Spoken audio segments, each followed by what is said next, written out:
Greetings, everyone. Nate the Nerdarch here from Nerdarchy, for nerds by nerds, hanging out with some nerds. Ted. Nerdarch Dave. And today we ask, are you a good Lich or a bad Lich?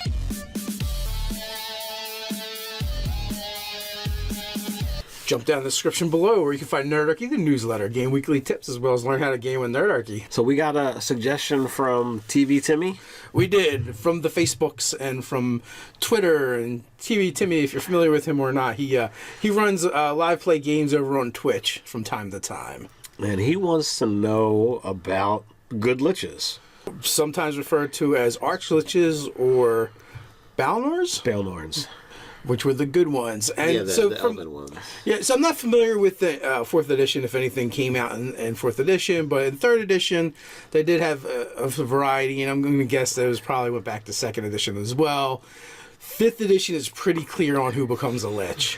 Yeah. And, The bad people. In Forgotten Realms, the good, naturey, elven Liches were called Balnorns, and there was information on them, but it hasn't translated into the later editions that I'm aware of. Eberron in 3rd edition as well had the concept of the Valinor elves, I believe they're called Valinor elves, that did ancestral worship, and they had the thing called an Undying Court. Now, I may be even mixing up like 2 different sects of elves here, guys. It's been a while.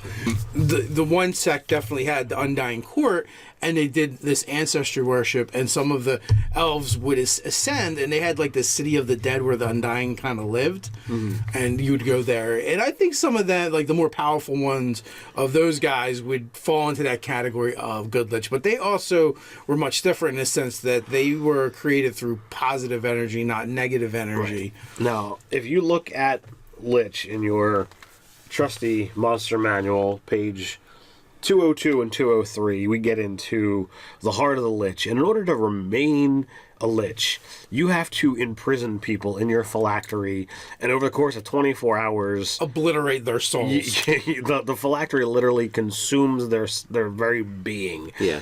Only divine intervention is going to get it back. Right. So you're not doing this kind of thing and being a good guy.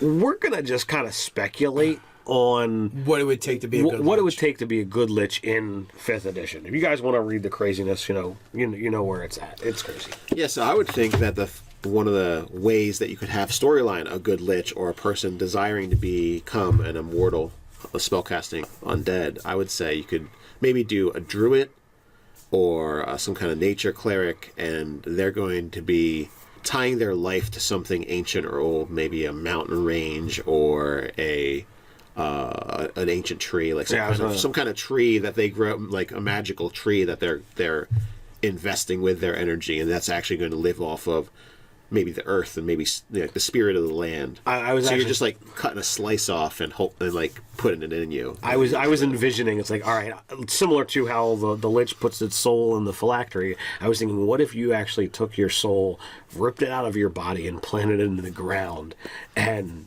what grows is essentially your phylactery. You'll live as long as that tree does. Kind of like is it a dryad? And Yeah, I was just thinking that kind that of bond. They're fae that bond to specific things in the world, and like I don't know if it's that way in the monster manual. I think I might have seen something, but like if you cut down a dryad's tree, it'll kill them because they're bound to it. They can't live without it. But as opposed to it being a regular tree, you're creating something that's magical and actually, a woodsman that goes out with an axe.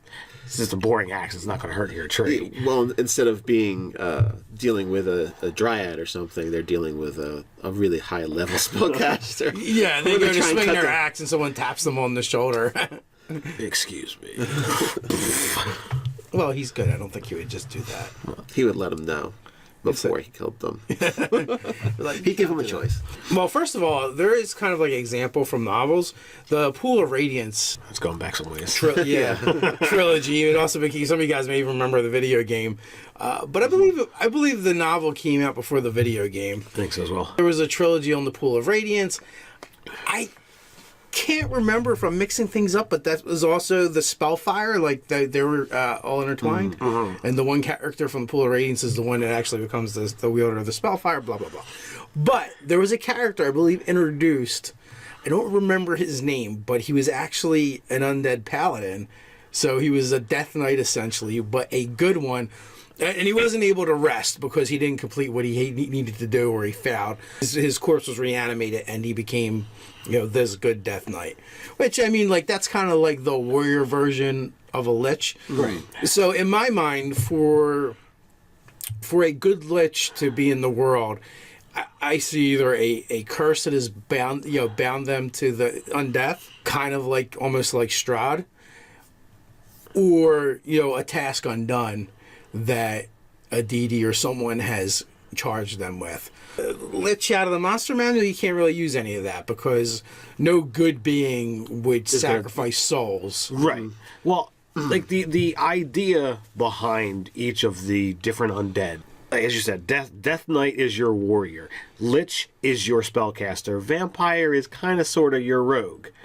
So you've got these different, or in between. He's kind of like he straddles all three. Well, shoehorning them into different categories, and I'm certain there's people are going to argue with me in the comments. But Lich is most assuredly, they're your spellcaster.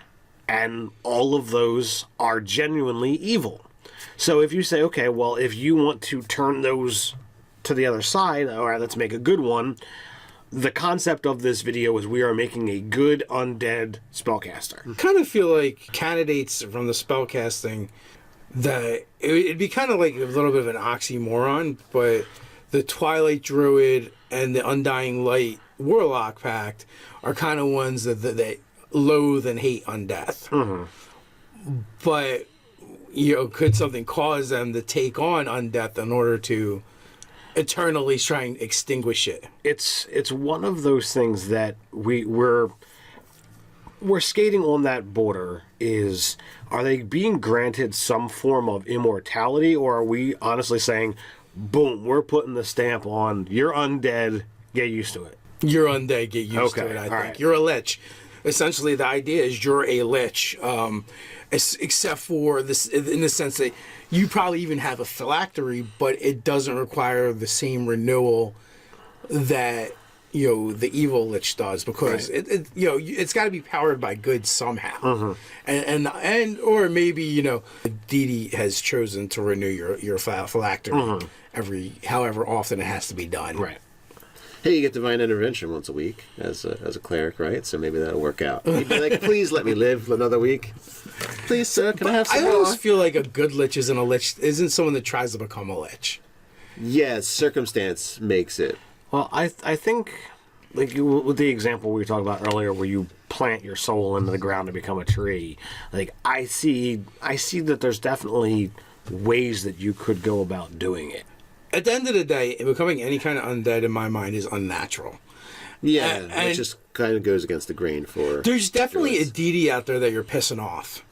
That, like, he's like going, no, this is the cycle. Right. And you've disrupted it. He's not going to like what you're doing. And thus, the people who worship him are you've just turned them into your enemies. Yeah, they're not going to see a difference between you and the evil soul obliterating Lich. Right. You're both abominations in their mind.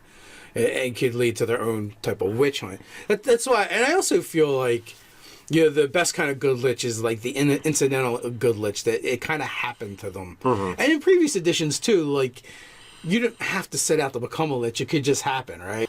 You had this. We had the whole, I'm going to make this potion that's going to kill me, and it probably involved my friend's heart or something, and So I feel like in earlier editions, like there was more ways to become a Lich or a vampire. In earlier editions, there may have been easy ways to go about becoming a Lich, and it's not so much easy as much as explained in different ways. Right. Well, the point I was getting at, 5th edition really has gone to great lengths to say, look, do what you want, it's your game. So if you want to force someone into being a Lich, or you want to, have them go down that road, it's only as hard as you as the DM want it to be. Oh, you know what? I thought of another cool way to become kind of a Lich, but not because sacrificing souls and being evil sorcerer or something like that. If you had like a higher level mage and he well, it's like with a wish or something like that. Like is in a bad situation and used magic to either escape, but it didn't work out. If it wasn't, you have to do it storyline wise, where they either attach themselves to somebody else, or if their like body's obliterated, but they cast a spell that puts them in somebody else's body. So like the person's their phylactery, and maybe they have to do something crazy like eat a whole bunch of food all the time, or like so they're constantly like eating and drinking and stuff to kind of, because they're getting devoured in a sense from this person being attached to them. That kind of makes me think of Dragonlance and Raceland. The spirit, I think the spirit or soul of Philedeus, I don't know how to say his name. Philedeus? Let us know. Yeah, I'm sure they will. But basically, kind of like instructed and followed Raceland around. Like it comes out later that like he kind of like chose him, and that's one of the reasons why Raceland becomes so powerful so fast. But going over what you said, like that makes me think of, well, what happened? What about the wizard that actually has his soul like imprisoned or ripped out of his body, and he's able to not overcome the imprisonment, but take over the object in essence. Yeah. And that, in inadvertently creating a phylactery for themselves. Perhaps like someone say a wizard's soul gets trapped in the gem on a staff of power, a staff of the magi, supremely powerful magic item, and maybe the magic item itself is actually fuels the phylactery because it is the phylactery. Yeah. So like the only way that wizard could be destroyed would be like if like a Richard Brady strike with the staff would take the staff out and the wizard inadvertently as well. But because his spirit is living on in this quasi state, it causes his body to keep going. And essentially becoming a lich. One of the things that TV Timmy asked about was the good lich and animating dead. And this, it's kind of like my pet peeve with, I'm going to play a good necromancer or whatever, dude. But, like, of having to, cast Speak with Dead and get permission. But I really do see, and, guys, I know you've argued with me in the past in the comments below, but I actually see animating dead in any form is you're usurping the power of, or usurping the soul of that creature and keeping it from passing on, even if it's just a remnant. Like even if it's just like skeletons and zombies, in my necromancy world, you've basically barred them from the afterlife by doing it. And their animus is basically imprisoned in those bodies until they can be laid to rest, not just destroyed, but laid to rest properly and consecrated or something along those nature. Yeah, you need a special culture to be cool with having their dead relatives walking around doing stuff. So it would be like how the strangeness of that Undying Court of Eberron. Yes. I mean that's like, okay, I could see that. Well, then they also had another nation, the Karnathi, that would also reanimate the dead and use them for soldiers. Oh yeah, like in Dead Shared Servitude. Yes, yeah. Undead servitude. But that nation was also secretly ruled by a vampire. So yeah. So he's like, hey, I'm one. What's a big deal? Well, for those that are arguing in the comments, I'm on board that skeletons and zombies are like, it's just animated magic. The greater undead stuff, that's where you're actually holding things back. Yeah, well, why isn't it just animate object then? Cast on corpses, because essentially that's what it becomes. But in my mind, the fact that you're using necrotic or necromancy magic to do it, that means that's magic of the spirit and death. You have to power it with something, and you're using the power of spirit and death. Okay. So, in my mind, granted, like, anybody can run the game however they want. They can do it however they want. But it ultimately always comes down to that. How does necromancy work? That determines on whether or not you can really have a good necromancer in your game. I agree. Now, why that's relevant to this conversation is it doesn't really matter if you speak with dead and get permission or not. Like, if you're still a good person, still wouldn't be like, I know I'm going to bar you from the afterlife, but hey, do just you mind? Just for a little bit, right? Yeah. The afterlife's forever. Yeah, it's forever now. You just get to go, brains. So, it would beg the question that if you had a goodly undead spellcaster, what type of magics would they have access to? Would they be using primarily necromancy, or would they be falling into other schools of magic? Well, I would see them using whatever they used in life, really. Yeah. And that would be it. And that being said, it is a tool, and there are ways to use the school of necromancy without being completely evil. Mm-hmm. But when you get more specifically into the animate and create undead spells, I feel like you're crossing a line. And again, it comes down to how do you view necromancy in your world, and what are undead in your world. If they literally are just puppets, and they're meat puppets that they're just animated by the magic, then yeah, it doesn't matter. I feel like this is often flavored by how much you like necromancy, right? So, I feel like people go to great ends to explain how necromancers can be good. It's totally fine. There's nothing wrong with it. Right. Just sign here. Like there's the white, gray, and black necromancy. So you could use necromancy in a good way, but you would definitely pick and choose what your spell selection was.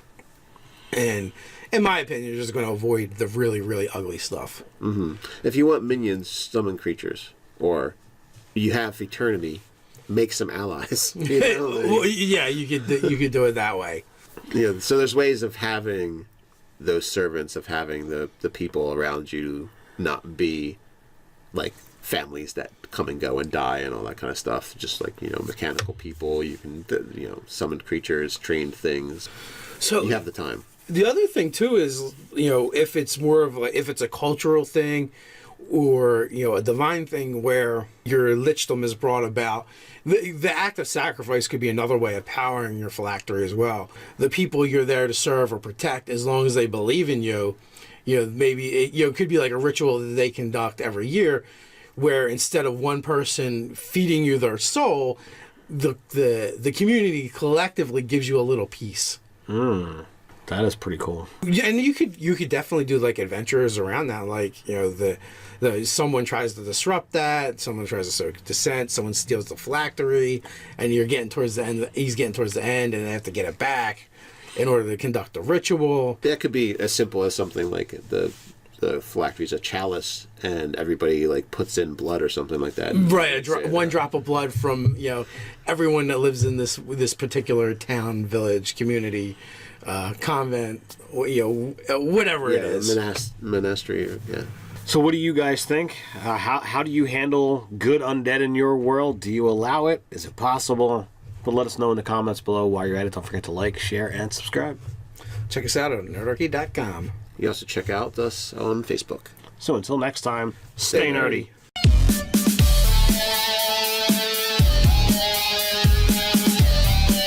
And they had like the city of the dead where the undying kind of lived, and you would go there. And I think some of that, like the more powerful ones of those guys, would fall into that category of good lich. But they also were much different in the sense that they were created through positive energy, not negative energy. Right. Now, if you look at Lich in your trusty monster manual, page 202. Greetings, everyone. Nate the Nerdarch here from Nerdarchy, for nerds by nerds, hanging out with some nerds.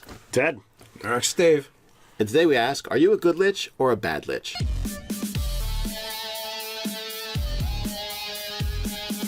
Jump down in the description below where you can find Nerdarchy, the newsletter, game weekly tips, as well as learn how to game with Nerdarchy. So we got a suggestion from TV Timmy.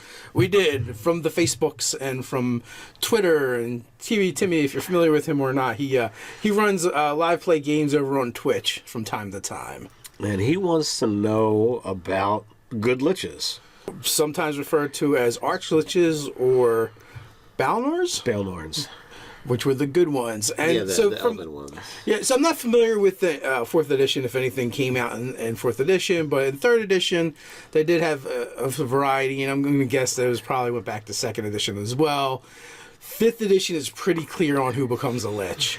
Yeah. And, the bad people. In Forgotten Realms, the good, naturey, elven liches were called Balnorns, and there was information on them, but it hasn't translated into the later editions that I'm aware of. Eberron in 3rd edition as well had the concept of the Valinor elves, I believe it's what they're called, Valinor elves, that did ancestral worship, and they had the thing called an Undying Court. Now, I may be even mixing up like two different sects of elves here, guys. It's been a while. The one sect definitely had the Undying Court, and they did this ancestral worship, and some of the elves would ascend